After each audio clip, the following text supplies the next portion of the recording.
Saat berjalan menuju ruang tunggu keberangkatan, tak sedetik pun Bima mau mengalihkan perhatiannya dari sang istri tercinta.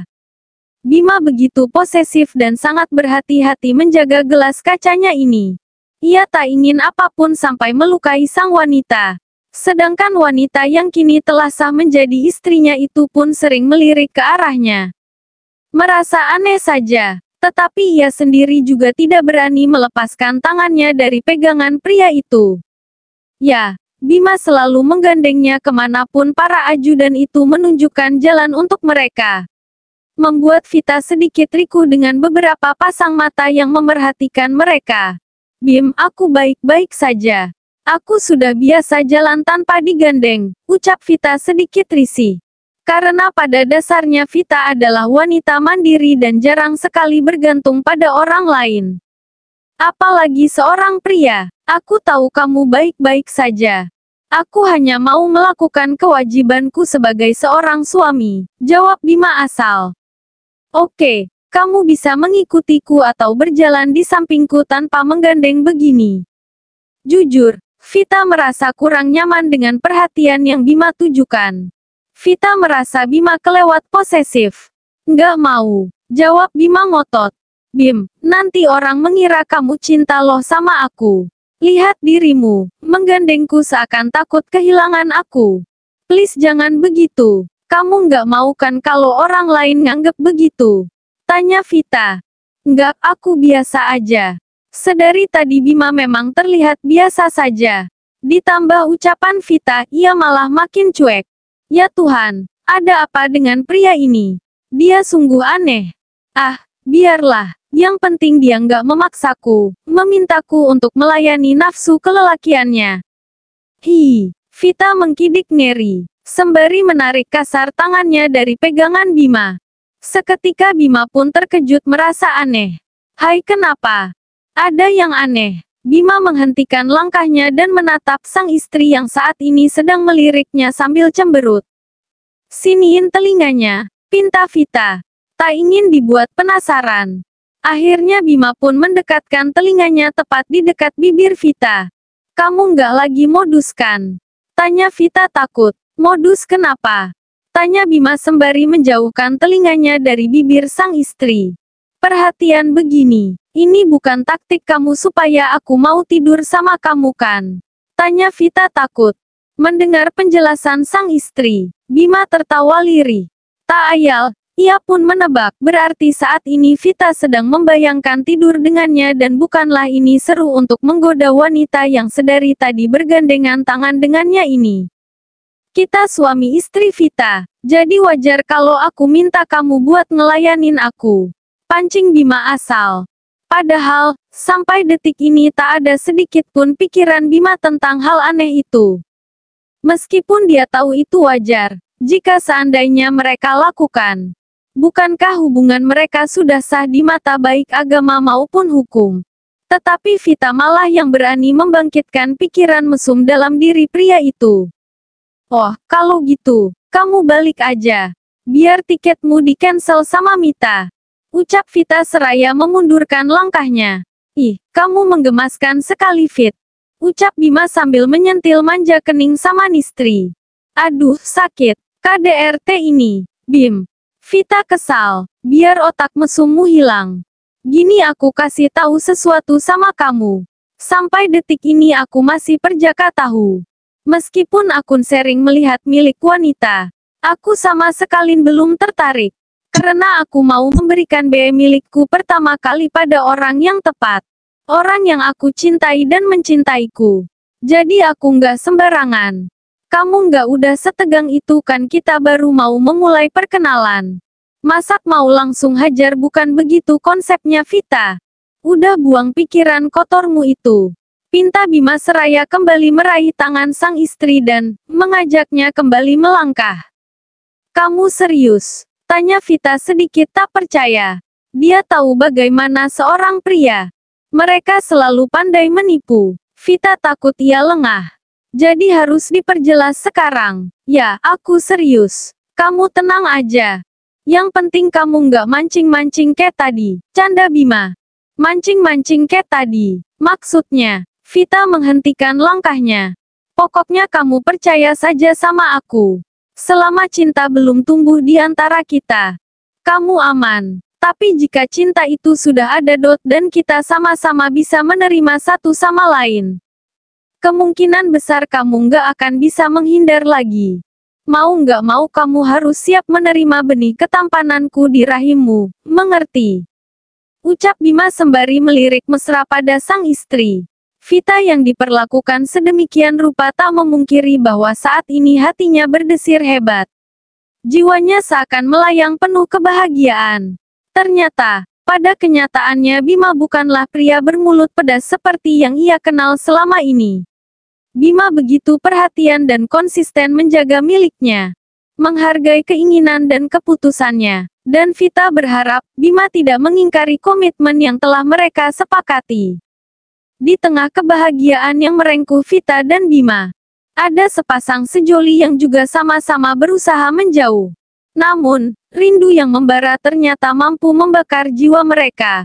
Randika terpaksa menuruti Nadia untuk tidak menemuinya lagi. Clara, wanita yang kini dipacari Randika tengah hamil dan menuntut tanggung jawab dari pria itu. Dasar bajingan, umpat Nadia di sela-sela tangisnya. Ya, saat ini, Nadia begitu merindukan Randika, tetapi ia juga membenci pria yang mengajarinya arti sebuah komitmen itu.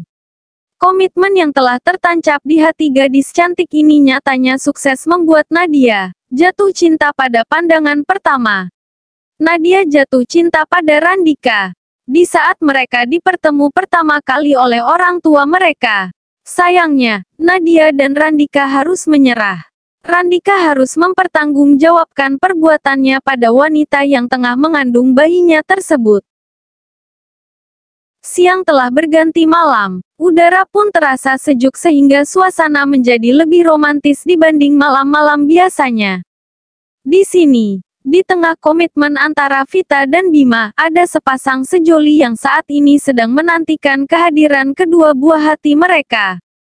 Zain begitu siaga menjadi calon seorang ayah. Walaupun sebenarnya dia sudah menjadi seorang ayah. Hanya saja, hak dan kewajiban itu tidak bisa ia laksanakan karena suatu hal. Zain sangat bersyukur, karena Zi bisa menerima kekurangannya dan kelebihannya dengan lapang dada. Ia memang tidak berniat berbohong. Tetapi tak dipungkiri bahwa ia masih merasa sangat bersalah kepada sang istri.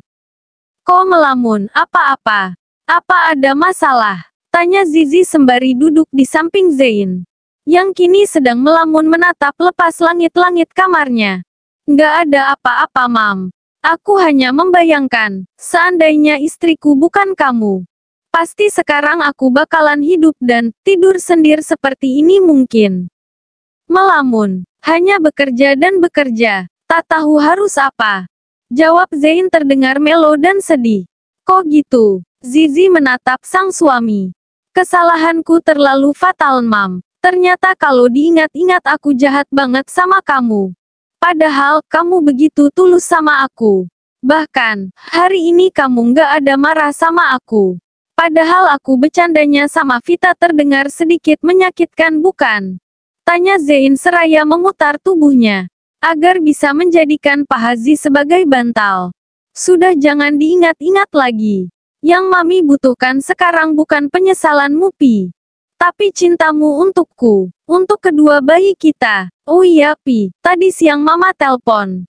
Beliau nanya mau lahiran di mana. Batam, Jakarta atau di sini saja. Ucap Zizi. Aku suka pulau ini, Mam. Entahlah, rasanya tenang saja hidup di sini. Jawab Zain jujur. Apakah itu artinya Papi pengen kita menetap di sini? Tanya Zizi. Papi suka hidup di sini. Hidup Papi serasa damai di pulau ini, Mam. Sungguh, Papi bahagia. Terlebih ada kalian yang sekarang nemenin Papi. Kalau menurut Mami gimana? Mau pindah atau mau tetap stay di sini? Balas Zain. Mami mengikut Papi aja. Kerjaan Papi kan di Makassar. Mami juga siap kok ikut Papi ke sana. Nanti kerjaan di sana gimana, Pi? Nggak mungkinlah kita ngandelin Vira sama Lutfi terus, usul Zizi. Sekali lagi, Zain dikejutkan dengan kedewasaan seorang Zevana. Wanita dengan segala keramahan dan kelembutan sikapnya. Dia begitu tulus dan tak pernah egois. Mama Laila benar, bahwa wanita seperti Zilah yang ia butuhkan. Bukan sekedar cantik wajah, tapi juga punya jiwa keibuan yang siap menghadang badai di dalam jiwanya. Sebenarnya papi juga mikirin karyawan yang di sana, Mam. Kasihan juga Lutfi bolak-balik Jakarta, Makassar, Batam. Bukan apa, kasihan Naya jarang ketemu bapaknya. Kasihan Vira jarang ditemenin suaminya. Mami benar, sebaiknya kita pulang ke Makassar aja. Setelah Mami bersalin aja kali ya, tawar Zain. Boleh, ucap Zizi. Menurut papi, Bima sama Vita ada hubungan apa ya? Mungkinkah mereka pacaran? Kok Mami jadi kepo? Zi sedikit merasa aneh. Namun ia tetap terkekeh lucu. Wah, nggak tahu papi, Mam. Coba papi tanya Juan. Barangkali dia mau kasih tahu. Jawab Zain seraya beranjak dari pangkuan Zi untuk mencari ponselnya. Juan itu siapa, Pi? Tanya Zi. Juan itu suaminya Ste. Sahabat papi. Ayah sambungnya Berliana. Putri papi sama Ste. Iparnya Vita. Dah lengkap tuh jawabnya. Zain melirik Zi lucu. Dasar papi. Bisa aja jawabnya. Zizi tersipu. Abis Mami. Tukang kepo. Jawab Zain lalu ia pun segera mencari nomor tujuan yang hendak ia hubungi. Beruntung Juan sedang aktif dengan cepat pria itu pun menyambut panggilan Zain. Hai Zain, tumben telpon. Ada apa? Tanya Juan di seberang sana. Ah enggak, aku cuma kangen aja sama kamu. Maaf ya, Jun. Mungkin aku udah mecewain keluarga kamu. Karena itulah, ucap Zain. Tak nyaman rasanya hendak membahas Vita di depan sang istri. Ah, enggak apa-apa Zain. Santai aja. Gimana kabar istri kamu? Sehat? Tanya Juan. Sehat Jun. Alhamdulillah. Bayi kami juga sehat. Sebentar lagi juga bakalan lahir. HPL-nya bulan ini. Doain ya Jun. Semoga persalinannya lancar. Pinta Zain. Pasti itu Zain. Aku selalu doain yang terbaik untukmu. Untuk rumah tanggamu. Jawab Juan. Jun, aku ada satu pertanyaan ini. Tapi maaf, sedikit agak sensitif. Zain menatap sang istri, yang saat ini masih diam sembari ikut mendengarkan percakapan antara Zain dengan sahabatnya. Pertanyaan sensitif. Pertanyaan sensitif apa? Apakah soal Liana? Tanya Juan ikutan tegang. Ah, bukan. Bukan soal putriku. Tapi ini soal yang lain. Ini soal Vita. Jawab Zain jujur. Vita. Zain please, kamu jangan main api lagi. Larang Juan. Langsung berprasangka buruk terhadap sahabatnya ini. Bukan bro. Sabar, ini bukan soal aku dan dia. Jadi gini, tadi siang dia mampir ke rumah atas undangan istri. Di sini juga ada Vira, teman istri satu. Dia dan teman sekolah aku. Namanya Bima. Zain menghela napas, mencoba menetralkan perasaannya. Takut Juan salah sangka kepadanya. Satu lagi siapa tadi? Yang kamu bilang teman kamu? Tanya Juan. Bima Wijatmiko. Orang Semarang pernah sekolah di Jakarta. Sekarang jadi dokter spesialis jantung di Lombok. Apa kamu kenal? Jawab Zain, sekaligus memancing Juan. Orangnya tinggi, putih, rambutnya belah tengah.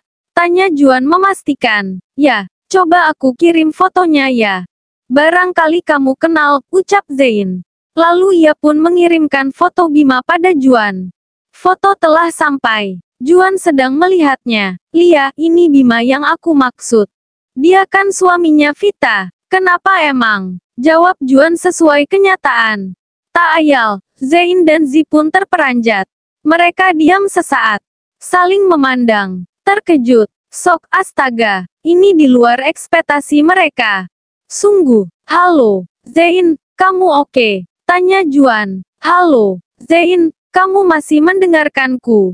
Tanya Juan lagi masih tak ada jawaban. Karena Zi dan Zain masih heboh sendiri dengan kabar yang mereka dengar. Zain sok. Begitupun Zi. Maaf Juan. Kami kaget, sungguh. Soalnya tadi mereka seperti tidak saling kenal. Aku sih tahu mereka sudah kenal. Cuma setauku nggak deket gitu. Jadi aku sama istri sedikit surprise aja, jawab Zain. Berdehem sekali, mencoba memenangkan diri. Baginya kabar ini adalah kabar luar biasa yang ia dengar. Oh, nggak apa-apa Zain. Yang penting kamu nggak oleng denger Mbak mantan udah kawin. Anggap aja nggak jodoh. Canda Juan. Sialan, ada bini gue setan. Abis ini tunggu dicekik gue. Gegara omongan lu. Umpat Zain sembari terkekeh. Emang bini lu ada di situ? Tanya Juan ikutan terkekeh. Ada, lawong dia yang kepo duluan. Jadinya aku terpaksa jadi detektif deh. Buat nyenengin Bumil, jawab Zain asal. Bukan hanya Zain sekarang yang terkekeh. Juan pun sama. Tak nyaman lama-lama mengganggu waktu Juan. Akhirnya Zain pun memutuskan untuk mengakhiri obrolan mereka. Astaga, jadi Vita sama Bima udah menikah. Gimana ceritanya ya? Tanya Zain malah ikutan kepo. Mami juga nggak paham pi. Setahu Mami dia kan deketnya sama Nadia. Jawab Zizi. Astaga Mam, Mami nyadar nggak? Tanya Zain. Nyadar apa tuh? Balas Zizi. Mami kan ada bilang, Bima lagi deket sama Nadia. Jangan-jangan itu jadi pemicu pertengkaran antara Bima sama Vita tadi siang. Tebak Zain. Astagfirullahalazim, bisa jadin pi. Ya Tuhan, piye iki? Matilah Mamin pi. Duh piye iki? Coba telpon Bima pi. Vita deh atau siapa gitu. Pinta Zizi gugup. Zain malah tertawa, sebab istrinya begitu menggemaskan ketika ketakutan. Sudah Mam, mereka pasti bisa menyelesaikan masalah ini. Papi malah pengen kasih mereka pelajaran Mam. Berani-beraninya mereka menyembunyikan pernikahan itu dari kita. Jadi salah paham kan kita. Lihat saja nanti, bakalan Papi omelin tuh anak. Ancam Zain. Papi benar, tadi sok-sokan nggak kenal. Mami juga gemes pi. Sebaiknya kita tunggu kabar terbaru dari mereka. Marah Mami, ucap Zizi. Zain dan Zizi berusaha mencari tahu alasan mereka mau menikah. Ingin bertanya terlalu dalam pada Juan. Zain tak nyaman. Akhirnya mereka pun memutuskan untuk melakukan penelusuran sendiri.